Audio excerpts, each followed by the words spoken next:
of everyone. Yeah. So, If I see Jonathan, I know we're in good hands. Well, and when I thought the same when I saw you, Ellen. All right. So I'm glad to see you in good health. Thank you to everyone at Beis Midrash for making this happen.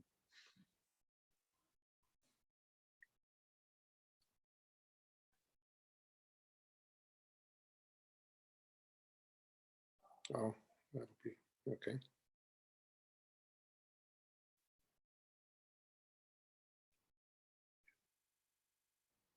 It's Rabbi Feigelstock, yeah. Probably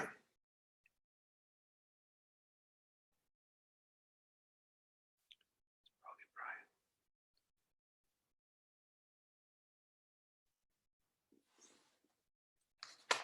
8 p.m.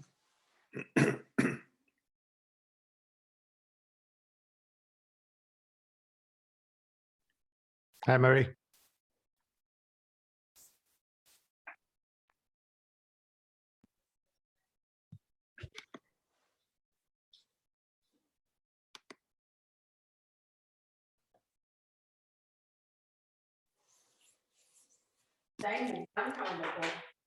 No, Daka. It's time.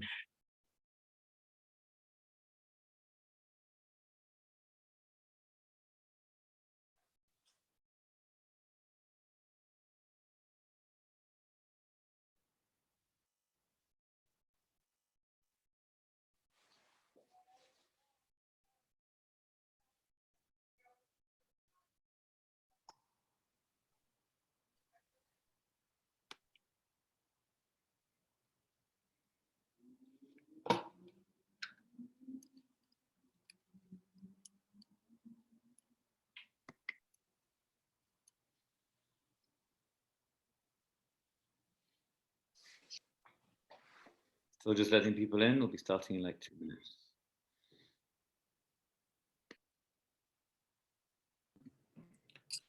Okay, we have around 56 people already, but let's wait a few more minutes.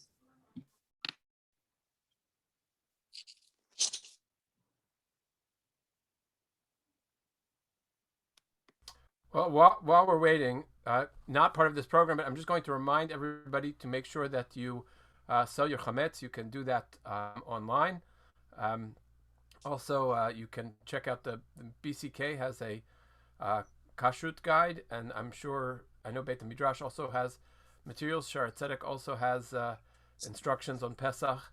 This year also you have Erev Pesach Shechaliot b'Shabbat, which means that you have all sorts of other complications because you have to make sure that you eat any chametz before I believe it is 11 a.m.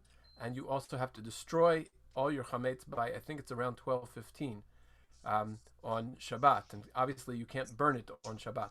So you should certainly catch up on all of those details and consult your local Orthodox rabbi on how best to accomplish all of those things. Also, another public service announcement: the Manischewitz wine in many of the local liquor stores, you'll see on the label it says not kosher for Pesach. This is the unfortunate reality of living in a province with a liquor store that is a monopoly, that is not particularly sensitive to its kosher consumers. So I don't have a easy solution for this problem, but there may be some liquor stores, and perhaps people know where they found them with the kosher for Passover certification. And again, the bottles that do not have kosher for Passover certification say literally on the bottle, not kosher for Passover. Rabbi, thank you very much. We're going to wait another minute and begin this evening's panel. 68.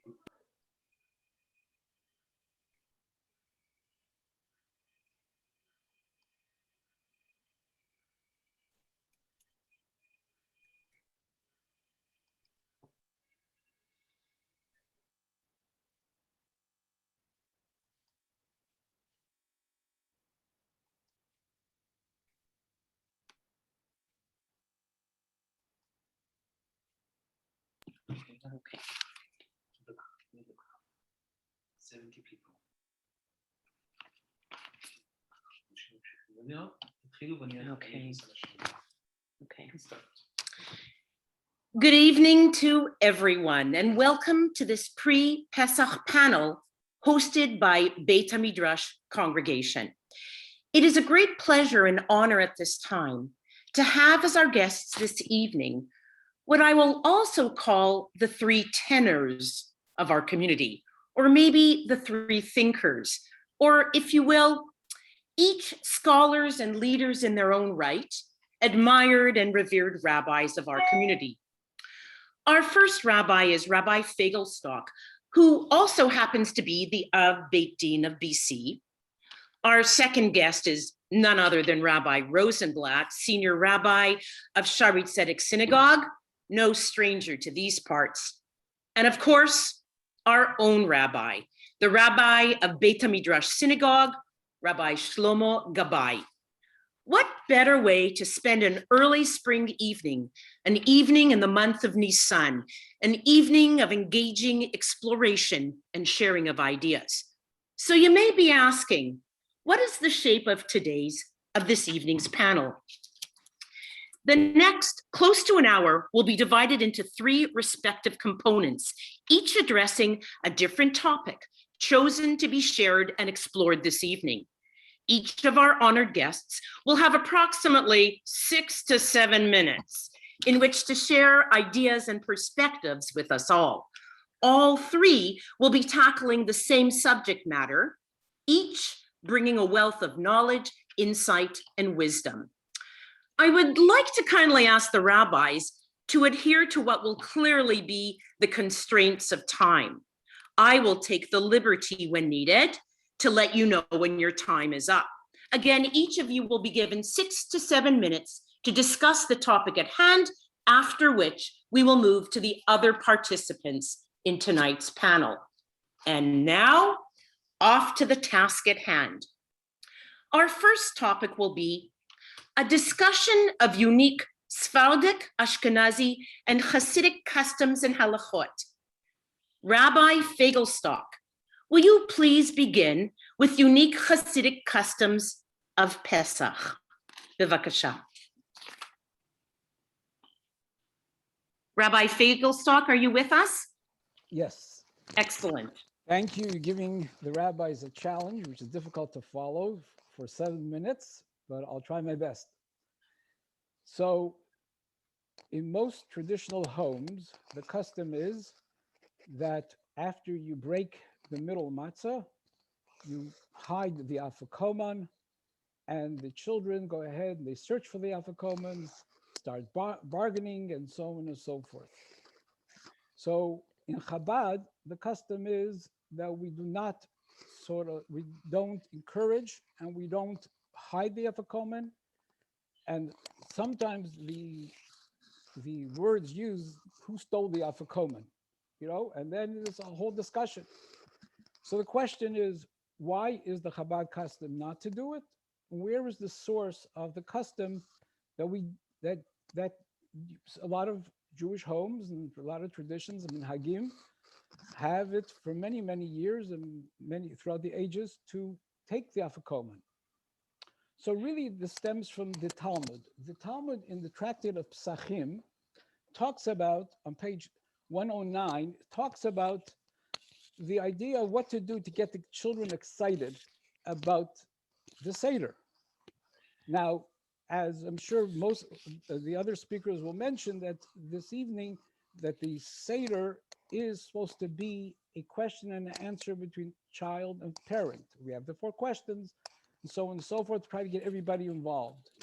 So the Gemara says that, number one, you give children sweets in order they should get involved, and they should ask questions. And then the Gemara says, after that is, the Gemara says, Tanya Rabbi Lezer says, Chaitvin matzahs belel psachim. Literally means you grab the matzahs in the Seder evening. So what does it mean to grab? So if you look at most commentaries on the actual Gemara, it talks about that in those days, they used to have a table set in front of them. Each one had their own table. You take away the tray where you take away the table which the matzahs were on, and then the children said, hey, we didn't eat yet. Why are you taking it away? Why are you grabbing it away? So that will be would get the child to ask, and once the child asks, you get him involved, and he is part of the Seder table. The other commentaries say that maybe you grab the matzah and you give the kids to eat. They should be involved. And there's other commentaries. From that, throughout the ages, brought up in many books, that the tradition came chot from community. So you grab, you take it away. Children should take away. Why is it in the Chabad custom that we don't do that? It's because you want to, education of children are very important. And you want to teach a child, you don't take something that doesn't belong to you.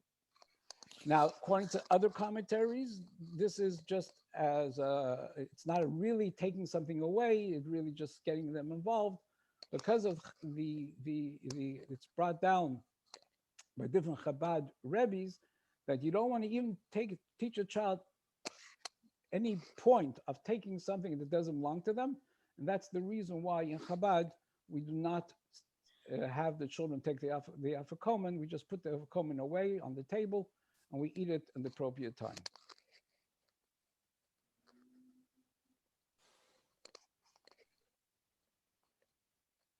Rabbi, you have a good 2 minutes, if so you would like, to share further.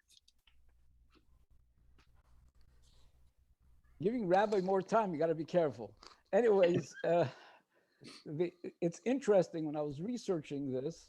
So it's not only Chabad customs. I also found there was a Sephardic custom that Rabbi Gabay maybe you could talk to in Teiman.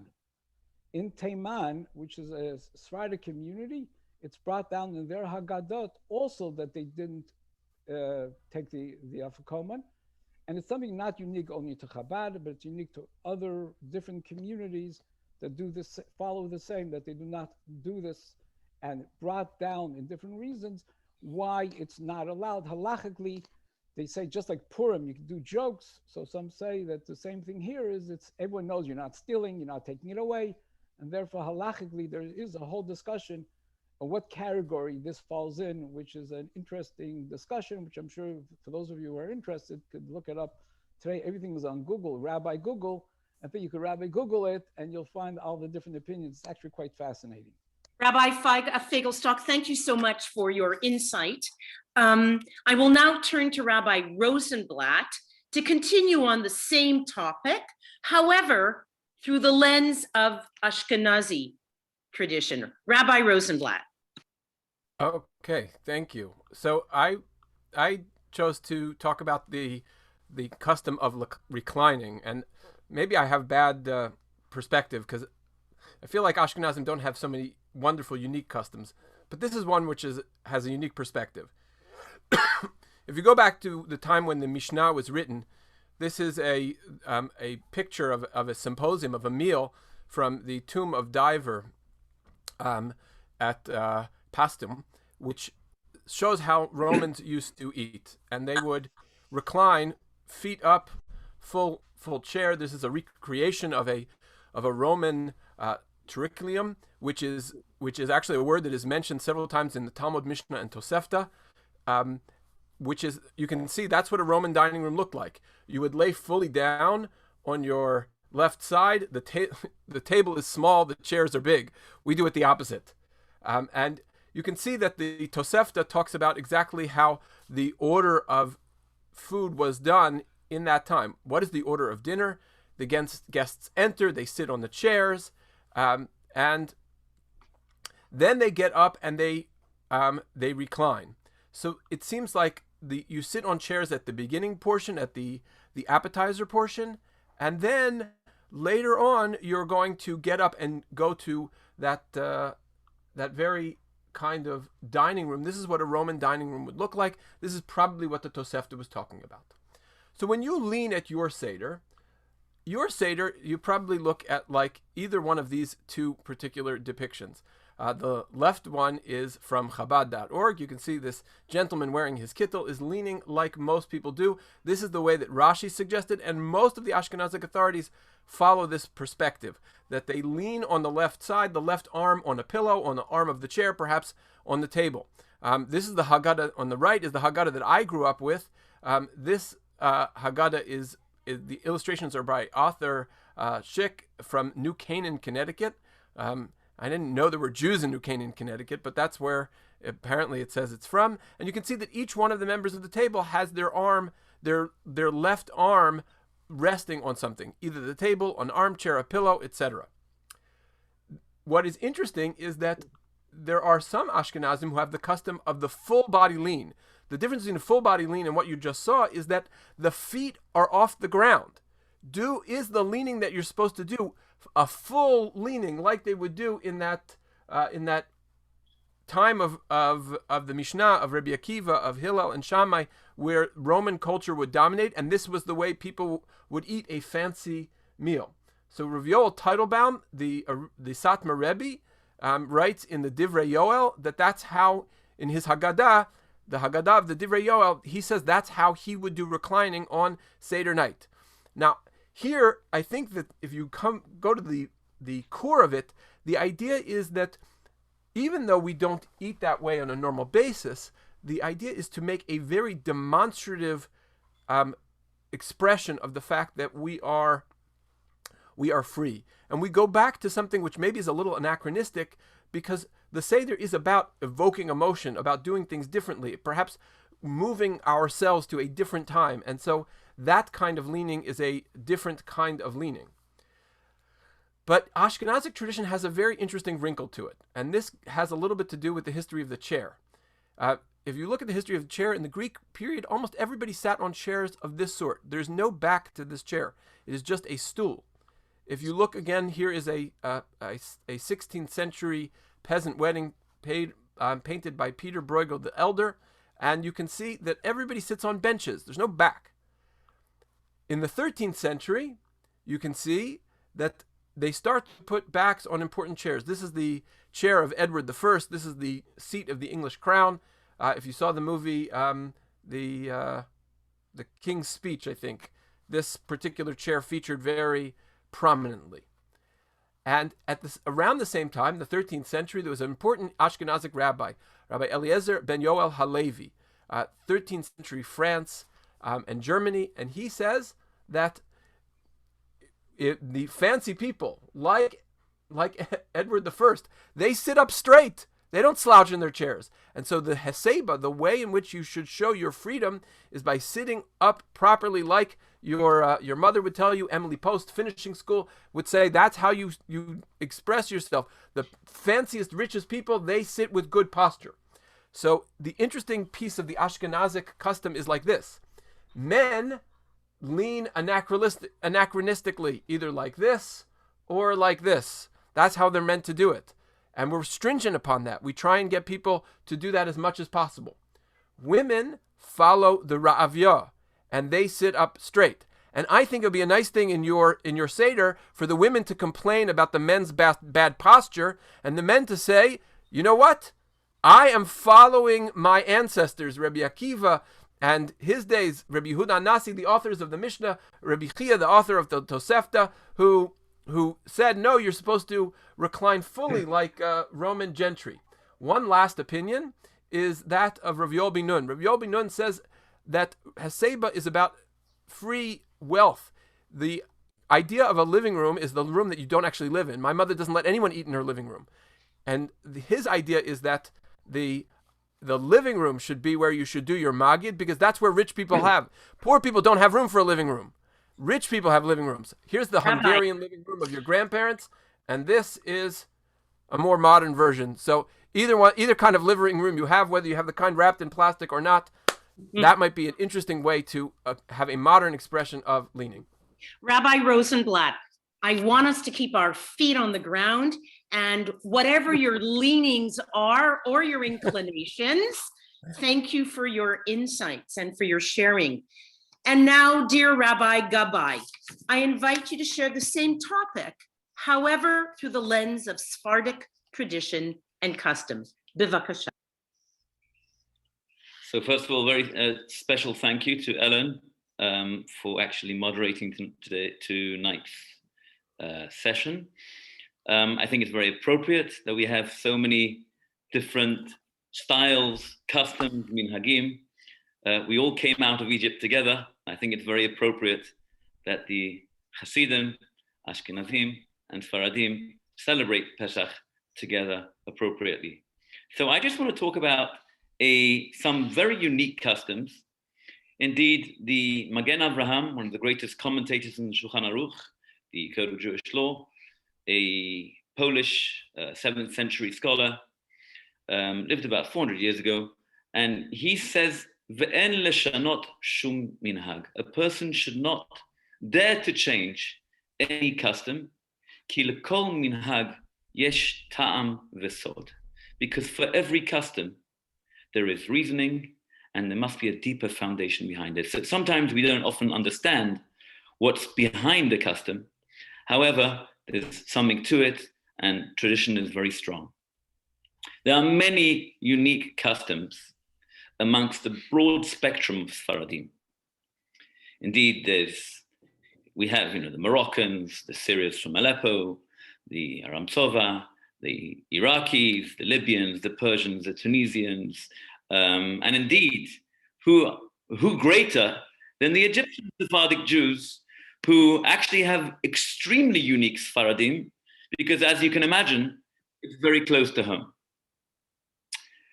I want to elaborate on two specific customs, one that I saw in my parents' house and that I do in my Seder table as of Moroccan descent, and one I saw with my father-in-law in my wife's house, an Iraqi custom.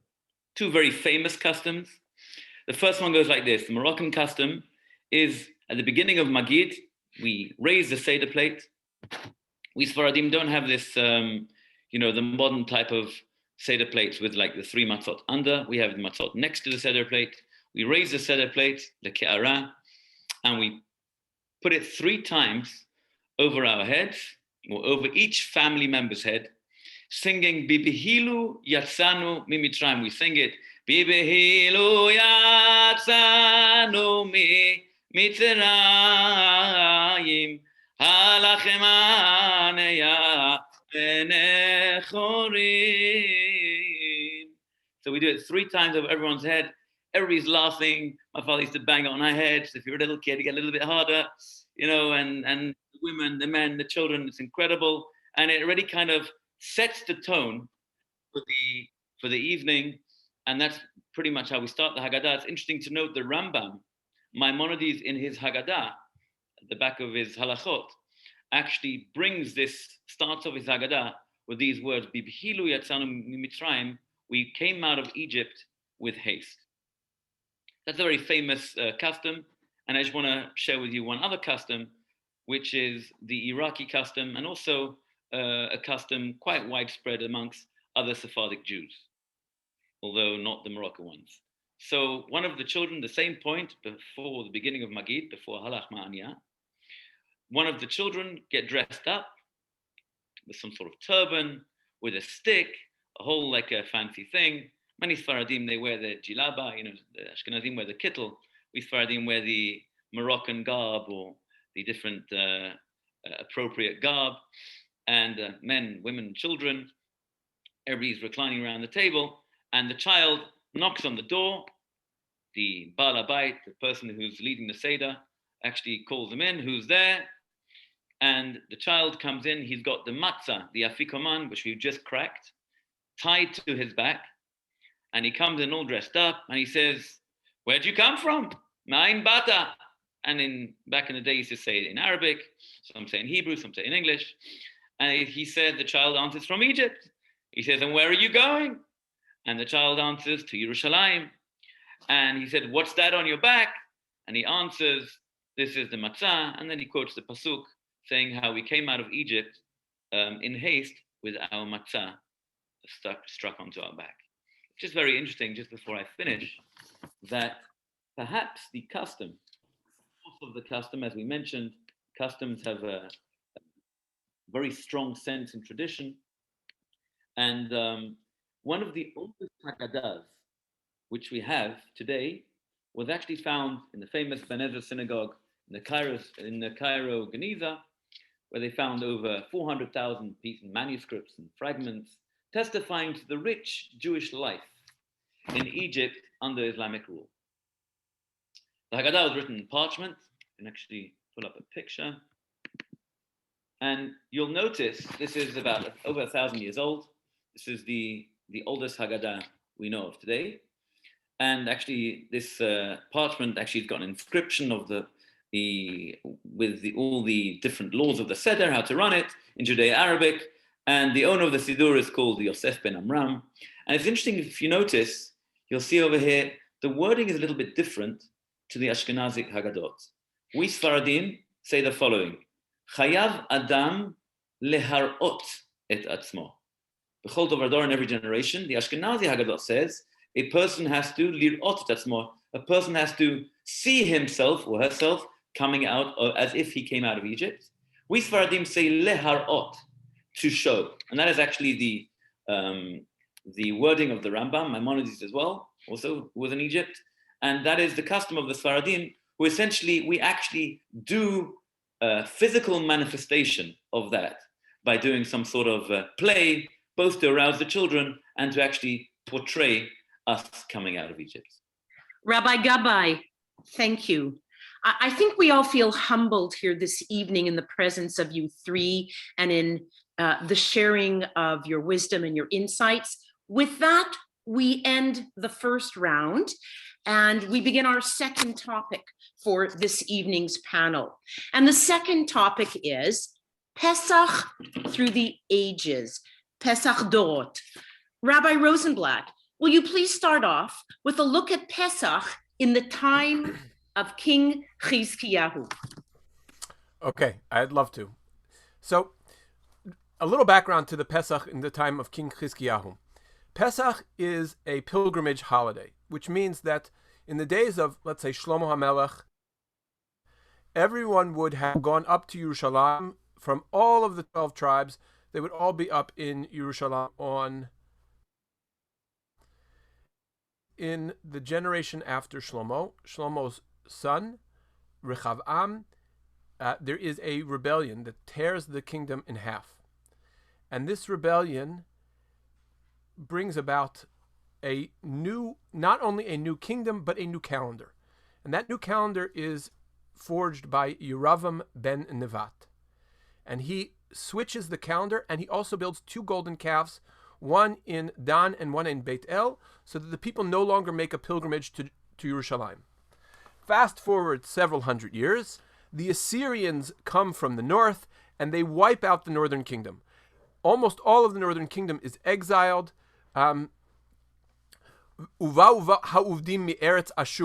say that on Rosh Hashanah, that the lost ones should come back from Ashur, that refers to the diaspora that was caused by the Assyrians.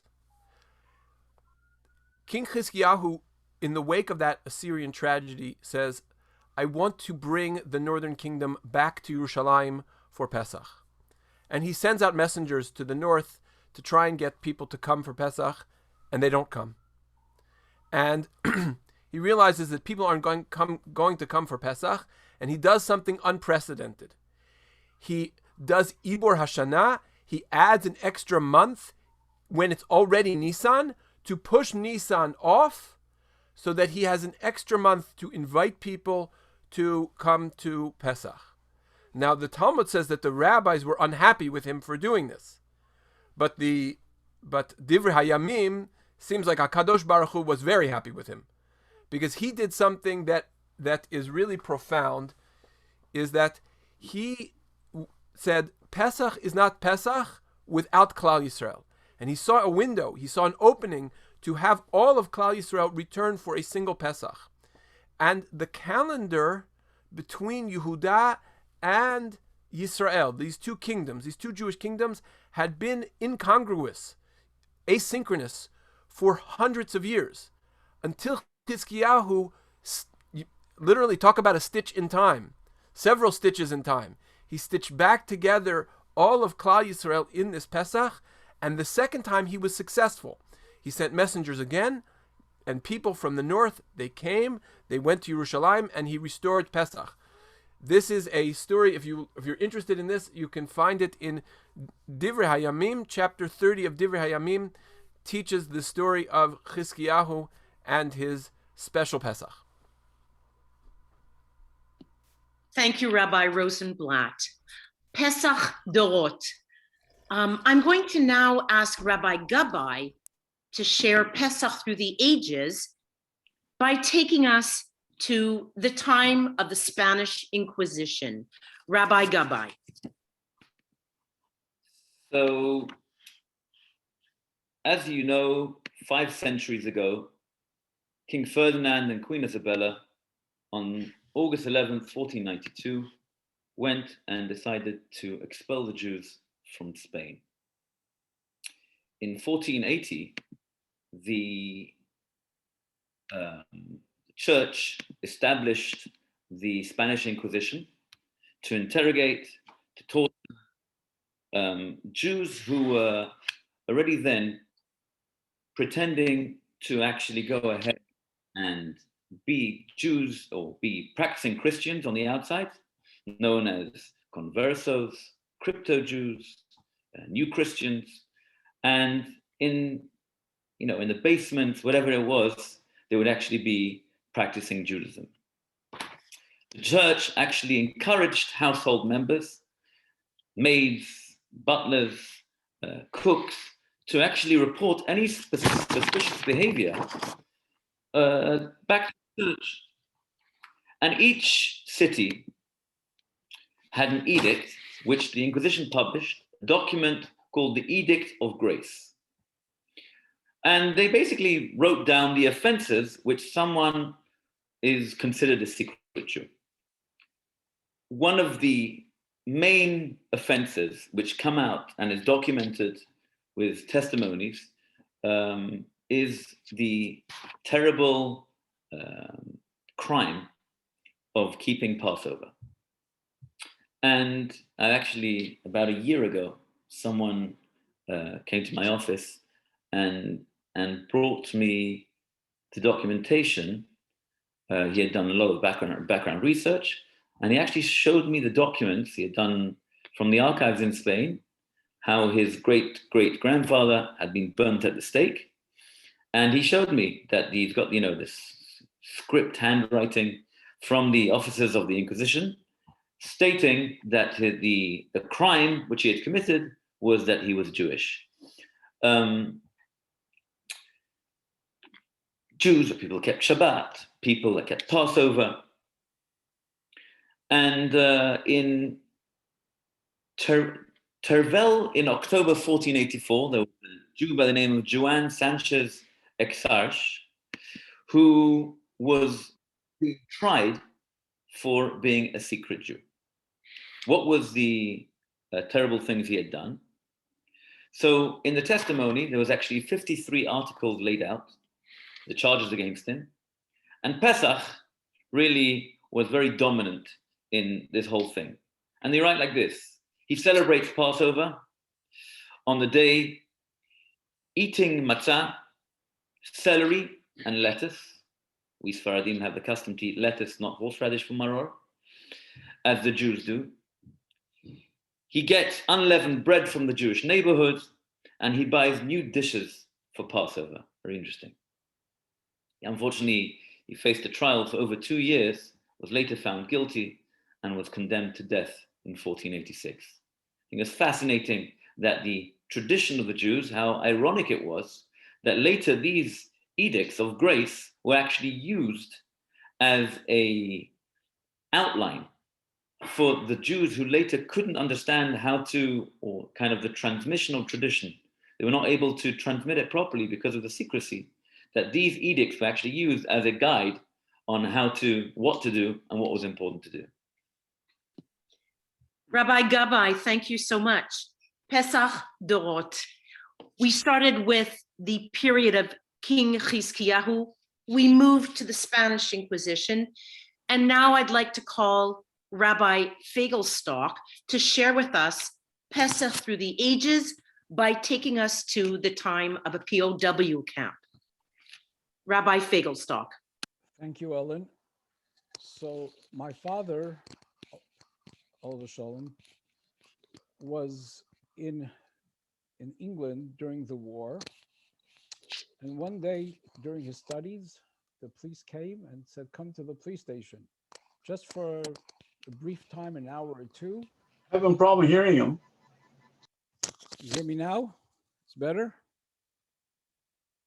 Yes. Okay. So they said, come to the police station for just a quick hour, and then you could come back. So my father took his pair of tefillin and his book of Talmud, and he went to the police station, and there they arrested him because he was of Austrian citizenship, and it was during the war. He was arrested and put into prison in England. As many of you might know, that there were a lot of prisoners, and the English couldn't house them anymore, and they sent some of them to Australia, and my father happened to be shipped to Canada, first of all to New Brunswick. So this is my father's story of how they celebrated Pesach in the camp, the POW camp in New Brunswick, Canada, where he was there as a prisoner. It was interesting. In this ship, when he was brought over together with the Germans. He was there with SS people. At the camp, they separated them. So they used to go to labor every single day, and my father says he used to get paid 10 cents a day. And they used to go to work and chop wood and so every single day, so on and so forth. They knew Pesach is coming, so they did two things. They wrote to the joint to send them matzahs, which they did. They also asked them to send raisins. Why? Because for the raisins they wanted to make wine. The authorities heard about that, and drinking in a POW camp is not exactly 100% kosher. So they since every letter that they send out and they received was censored, so from that day on, every time a package came from outside, they would bring the prisoner to the headquarters. They'll make him open up the package, and if there was raisins, they confiscated the raisins. The strange thing is, my father says that in the canteen, in the camp, they sold raisins. So, of course, they took the 10 cents they made a day and they bought raisins. So now they needed to make wine. So where did they get bottles from? So on the way back from work, a lot of the soldiers, the guards, used to drink at night, and they used to throw out their old bottles. So of course, the vodka bottles they didn't use, but the wine bottles they took and they koshered it, and they made raisin wine. From raisin, they made wine, which is halachically acceptable. Now, they hid the wine in the attic that no one should see. So he says, interesting enough, the room smelled every day. You had to stand next to your bed, and they did a roll call. And he says that it was interesting to note that they started smelling of wine, and the officer who came in said to them, Erev Pesach, just don't get drunk. So that was one of the issues, how they celebrated Pesach. The other issue was they wanted to make a Seder, and they were wearing prisoner clothes. So what did they do? They convinced the guards that since Pesach, you got to clean everything. They have to clean their clothes, their regular clothes. So they should allow them to go to the place where the civilian clothes are and to take a brush and clean out all the chametz. What they do, every time they went, they smuggled back another one of their garments. One was a pair of pants, one was a shirt, one was their jacket. So it came to the Seder evening, all of a sudden they're all dressed in complete freedom garments, and they're able to celebrate it. Then the other thing is kosher food. So the actually in the camp there was a place for kosher food, but not any kosher for Passover. These religious boys didn't want to trust anything, so there was an area off the sleeping area, which literally legally you weren't supposed to have any food because of hygiene reasons. But they bought at the canteen, they bought a one burner, and they able to get some potatoes and other things they did, and they cooked it for a Pesach. My father says they bought a lock and they locked the room to make sure that even when they're away at work, anywhere else, and no one brings in chametz to that room.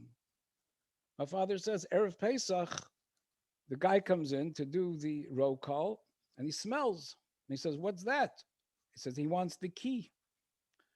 And my father says, till this day, he doesn't know what. He opened it up, he looked in, he closed it, he didn't say a word. They're able to, that particular Seder, my father says, was the most memorable Seder of his whole life. Why? He said they were sitting together to the all hours of the morning, but you had people from all walks of life. You had people who had this custom, that custom, this tune, that tune, and everyone had a chance to express their minhag and their custom together, and it was an incredible experience of freedom. That in a camp where there are prisoners, they could still feel that their spirit is still free. They can still celebrate Pesach, and together with all the different customs and traditions and tunes, do it together as Am Yisrael Echad and Am Yisrael Chai. Rabbi Feigelstock, thank you for sharing your personal story. This brings us now to the third round, the third and last topic of this evening's pre-Pesach panel. B'nai Chorim, the concept of free people from a political, spiritual, and Kabbalistic perspective. I would like to ask Rabbi Rosenblatt to begin with a political perspective on the concept of free people, B'nai Chorim. Thank you, Ellen. You'll forgive me 1 second. Oh, here we go. Okay. I'm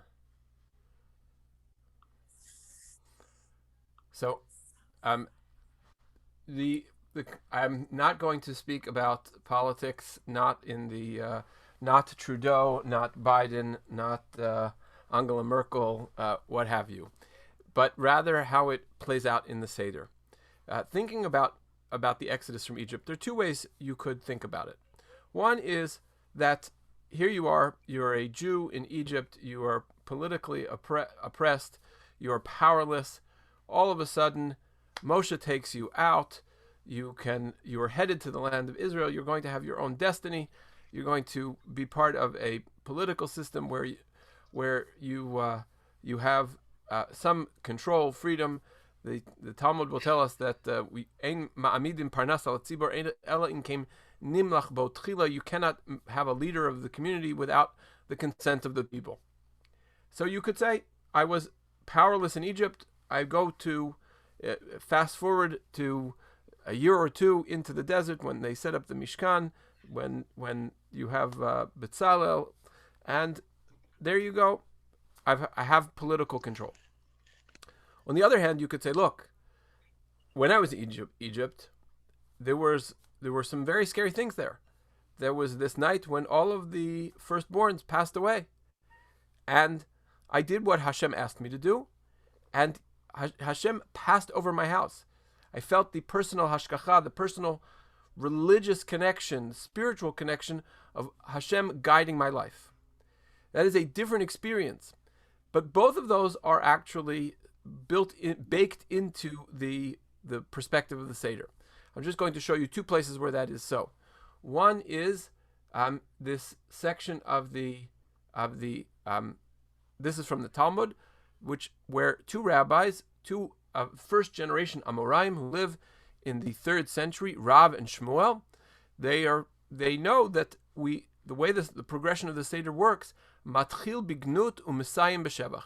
You begin with the painful part and you culminate with the praise. So ma bignut, what is the painful part that you begin with, the disgrace that you begin with? So Rav says, mitchila ovde avodah zara hayu avotenu. You begin with the spiritual deficiencies of the Jewish people. That Terach, our spiritual great-great-grandfather, was an idol worshiper until Avraham Avinu came along. But the pain of the fact that we once did not appreciate HaKadosh Baruch Hu, that's where you must start the story. Shmuel, who interestingly also has a very unique perspective on Mashiach, which I don't have time to talk to you about, but Shmuel's perspective on Mashiach is an entirely political one. And Shmuel also says that the redemption of Pesach is a political one, because he says you start with your slavery, not with the spiritual issues. And so the question of where you start this is a debate between Rav and Shmuel. One says politics, one says spirituality. The end of the story is also a debate. There's a debate about where to go with Hallel. Beit Shammai says you go you go to Eim Habanim Smecha. You go until the point of the story which talks about about your connection with HaKadosh Baruch Hu. But Beit Shammai says you go to B'tzeit Yisrael Mitzrayim. Let me just show you exactly what this means in terms of the actual prakim of the Tehillim. These are the two prakim of Tehillim in question. Where do you start? So the first chapter that you will find in the Hallel, both on Yom Tov but also in the Haggadah, the first chapter of the Hallel is all about praising Hashem. Halu Avdei Hashem, right? Praise be the servants of Hashem. This process of redemption is about becoming a servant of God. How do you feel connected to God? How do you feel the hand of God guiding your life? That's what the Seder is about, according to the opinion that says that you do Hallel until the words Eim Habanim Smecha, right here. That is the first paragraph. And then you would drink your second cup of wine. However, Beit Shammai said, what do? We have to say this paragraph, B'tzeit Yisrael Mitzrayim, when the Jews went out of Egypt, because we have to also have the political redemption. What do? In our Seder, most Haggadot, as far as I know, we do both. That you have both a political redemption and a spiritual redemption, which are part of the Seder night. And you can see this built into other places, but I think that this has a deep meaning for us personally. There is no question that the political destiny of the Seder, the ability to build a Jewish society in Israel, is the aspiration of the Seder, is the aspiration of the entire Jewish people. Go read Ben Gurion's speech to the Peel Commission about how he talks about how for thousands of years we dreamed L'shana haba b'Yerushalayim, next year in Jerusalem. But if that's the only perspective you have, you miss the other side of the coin, which is that the personal Seder, the most intimate personal feeling that Hashem has guided your life and protected you. There are scores and scores of miracles that had to have happened in all sorts of lands in all sorts of times against all sorts of enemies. That they stood against us in every generation. To get you to the moment where you are sitting at that Seder, there are countless miracles that get you there, and you need to see the hand of God resting on your shoulder, pointing the way to you. Thank you, Rabbi Rosenblatt. I will now invite Rabbi Gabay to share a spiritual perspective on freedom and on the concept of B'nai Choin. Rabbi Gabay. So the Midrash actually tells us that the exile from Egypt wasn't just a physical exile, it was actually a spiritual exile. And as we understand that an alcoholic is a slave to his drink, an addict is a slave to their drink, a person who is gripped with passions and desires is very much a slave. The umbrella term, what we refer to as slavery, encompasses much more. If a person is not able to live according to a higher purpose, then one is enslaved to one's lifestyle, to one's desires. In fact, Mitzrayim, the Hebrew word for Egypt, is from the root of the word Meitzar, which means constrained, restricted. From a spiritual level, the Exodus, the Geulah, the freedom, was about breaking the bonds, breaking our habits, our human weaknesses, which is paradoxical, essentially, because freedom is a consequence of restrictions of discipline. In fact, a young man, when I first came 3 years ago, I had my first seder in Bet Midrash, and a young university student said, "Rabbi, I feel free when I can do what I want. To come out of Egypt, to go and be Jewish and have all these shackles of halachot, 613 mitzvot, surely that's not freedom." And I explained to him exactly this point. To do what you want is no different than an animal. An animal also has needs. An animal also needs to eat. An animal also has a natural inclination to do something. But if we are able to control ourselves, that is true freedom. A person who has the shackles of their, we're not of their paro, we're no longer the servants of Pharaoh, but we are now the servants of God. That is true freedom in the sense of real B'nai Chorin, by guiding us through the Torah and mitzvot, which God ultimately took us out. Lastly, I would like to invite Rabbi Feigelstock to join us in giving a Kabbalistic perspective on the concept of freedom on B'nai Chorin. Rabbi Feigelstock. Thank you so much. So the words I'm going to say comes from the book of the Tanya, which is from Ashkenazic Adi, who in chapter 47 of the Tanya explains what the idea of Yetzias Mitzrayim is, the exodus out of Egypt. And as we know, there's an obligation to remember and relive the exodus out of Egypt, as Rabbi Gabay so beautifully said, and Rabbi Rosenblatt, the different traditions. But there's also a mitzvah every single day to mention Yetzias Mitzrayim, as we say in the Haggadah. You have to mention every day. We say it in our prayers in the morning, at the end of the third paragraph of Shema, and in the evening we say.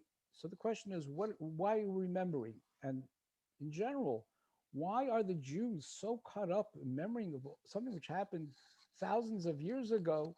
What relevance does it have to us today, to our daily life? Rabbi Gabay gave a very interesting insight, but Rabbi Shnezam Ladi gives a different insight, which is a little similar, and he explains as follows.